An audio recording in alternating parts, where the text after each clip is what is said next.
Well, we do find it sort of rather odd that there are quite a few people in the bureaucracy who have ostensibly a salary of a few $100,000, but somehow manage to accrue tens of millions of dollars in net worth while they are in that position, which is, what happened at USAID. We're just curious as to where it came from.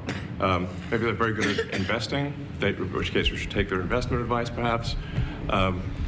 But just there seems to be mysteriously they get wealthy. We don't know why.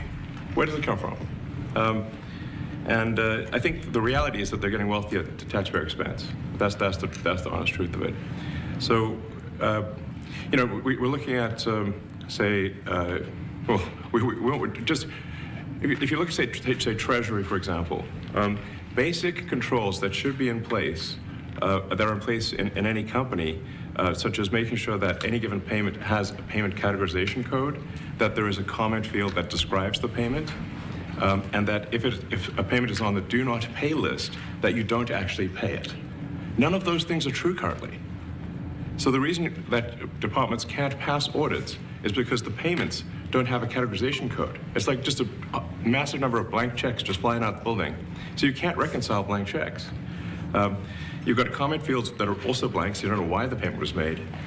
And then we've got this truly absurd, a do not pay list, which can take up to a year for an organization to get on a do not pay list.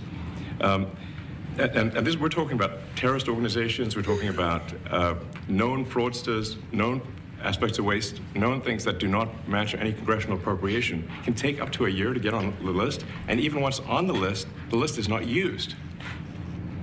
It's mind-blowing.